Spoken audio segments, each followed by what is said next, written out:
guys, as I promised before, here's the video for the recipe for the cream cheese frosting for all the baked goodies that we did in the previous video. And this is not gonna be just about any cream cheese frosting. This is a pumpkin spice cream cheese frosting. You know it. Here at Pumpkin Spice and All Things Nice, everything has pumpkin spice. So don't forget to like and subscribe. And the ingredients we're gonna need for this recipe are gelatin, a quarter cup of milk, you need to warm it up, 2 tiny containers of the cream cheese, you can use any brand that you like. I'm using the Philadelphia because they have this pumpkin spice flavored cream cheese. We need some custard and confectioner sugar. I'm using stevia just because I wanted to try something new. For the people that are on a diet or want to lose weight or something, they can just use this. This is actually, funny story, this is the first time that I'm gonna do the recipe, so if it comes out horrible, well, I'm sorry. The last ingredient is pumpkin spice, obviously. And the items you're gonna need are a measuring cup, a hand mixer, and a bowl. It's very important that you put the bowl in the freezer for like an hour before you do this recipe because the bowl needs to be really cold. We don't want the cream cheese not fluffing up or the buttercream not stain or not forming peaks because the bowl is too hot, okay? So that's just to make the process faster, okay? So let's start. All right, so let's get started, shall we? So first of all, we need to put the cream cheese on the bowl.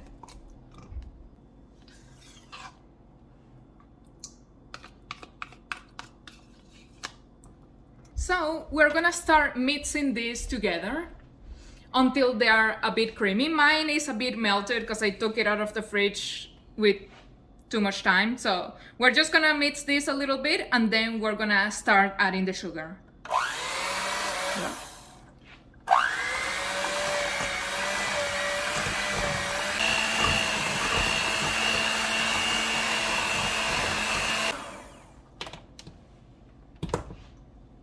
So for the next step, I measured 1.5 cups of the sugar, but we're gonna see how it goes because it's the first time that I'm cooking with stevia.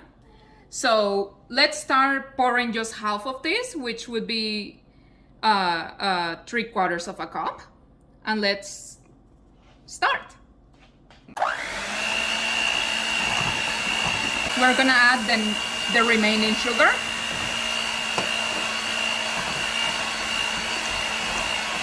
That didn't quite go as I expected, so I'm gonna add, so I measured another cup and a half, and I'm gonna use half of it and add it because I still don't have peaks. It has to form peaks, so I am going to add that to the mix.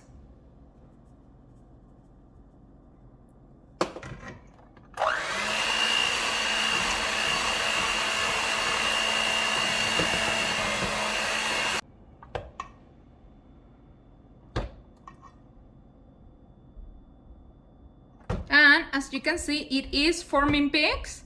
So our buttercream is ready. So now I'm gonna proceed to put this into a piping bag, which in my case is gonna be a Ziploc bag, and then I'm just gonna cut a corner of it. I'm gonna show you a technique that I really like to put the buttercream inside the sleeves. Like if you have a frosting sleeve, that's very nice. But it's, you know, the difficult part is always to put the frosting in it, especially if you don't have anybody helping you. So this little trick that I like, it works better with a tall glass. But if you don't have a tall glass, I don't have any at the moment. So just put a Ziploc bag or a sleeve or whatever you have around it like this. And then you can pour the frosting there effortlessly and with no help.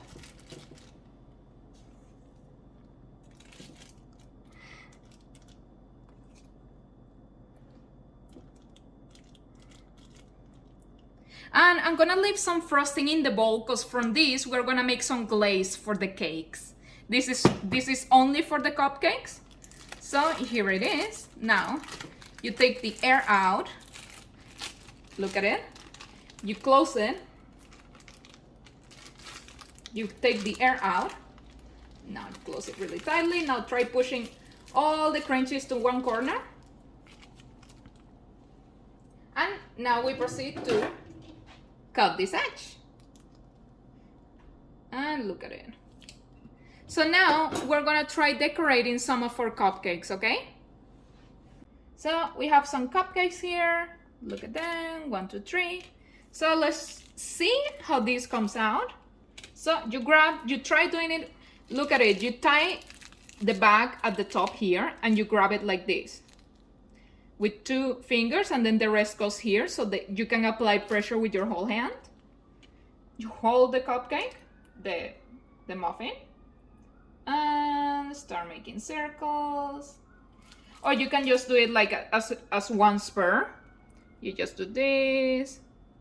You don't have to be too creative. You can do peaks. Well, that didn't come out as expected. Let's just do another spiral. Beautiful, isn't it? Now let's decorate. Now let's decorate with a little bit of pumpkin spice.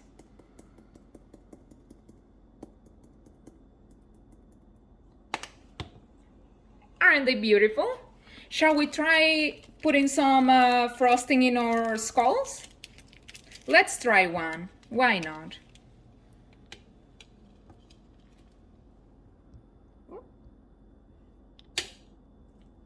Let's try making a scary skull.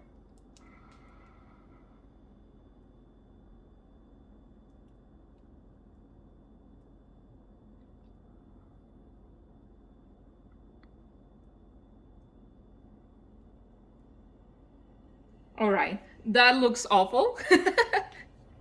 But well, you know, it's not a mistake. It's a happy little accident, as Bob Ross would say. It still will taste delicious. You can just cover it and pretend that didn't happen.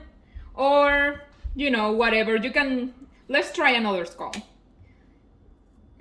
If you want people to see the skull, you can just cut it in half and then put the frosting in and you close it like a sandwich.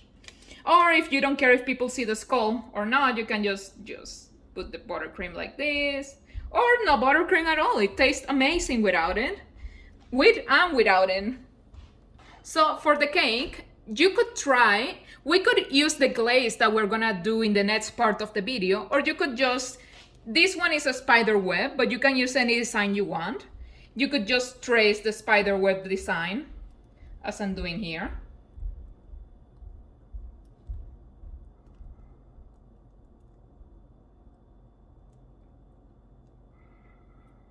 Happy little accident. Whoop. This happens to the best of us.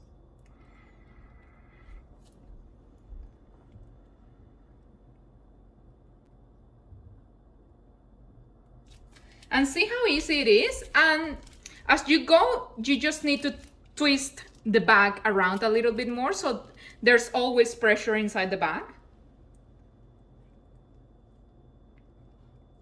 And if you don't mind, or if you don't like the design, or if you just have a round plain cake but you want the pumpkin spice frosting, you can just, you know, mess it all up and put a little bit of frosting.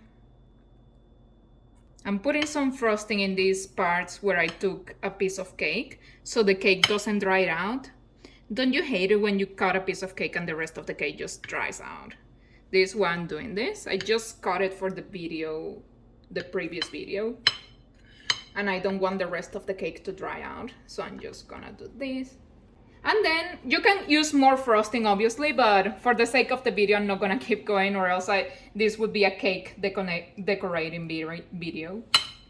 Then, if you want to use the spider webs as a guideline, you could grab the same frosting, put it back into the bowl and add some black food coloring, and then trace the shape of the spider web. Or if you don't like the spider web, just cover the whole thing with the cream cheese frosting and do something else that you like. You can do a smiley face, you can do a ghost, a pumpkin, anything you like.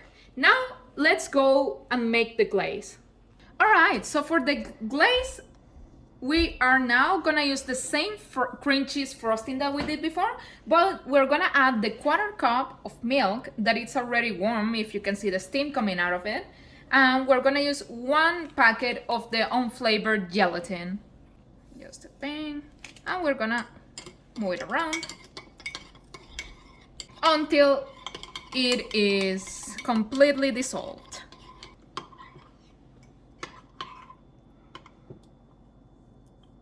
Alright, so we grabbed our bowl back from the freezer where I had it for just a few minutes while I was preparing the gelatin. And now we pour just half the mixture into it, to just half, because it is pretty warm. We don't want this to completely melt the cream cheese. So let's do that. Let's start by doing this and then half.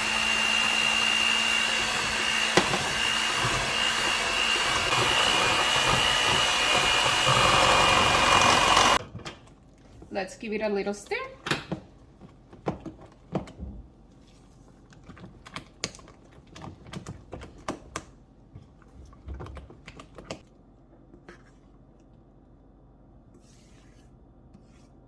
And I am making a mess. All right, same as before. We close a little bit so nothing goes out. We take the air out, so we can be more delicate with it. So let's start with these cookies here. We could just do a normal pattern like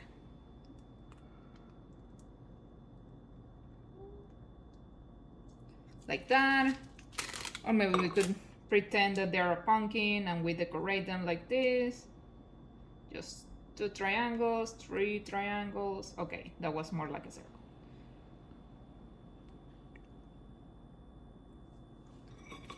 Or we could go with these ones. I love these cookie cutters that I got. They're so beautiful, and I love that they print the cookie like this.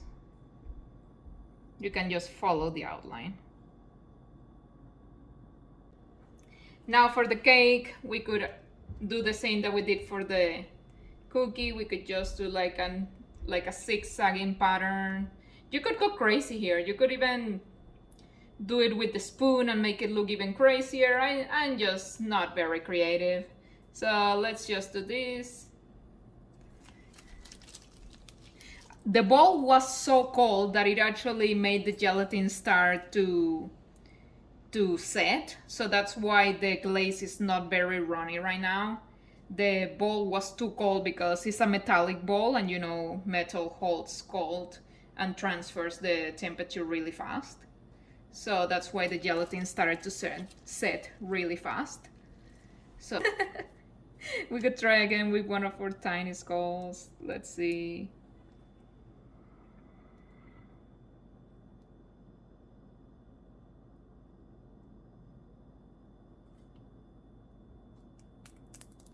Oops, the piping bag came open.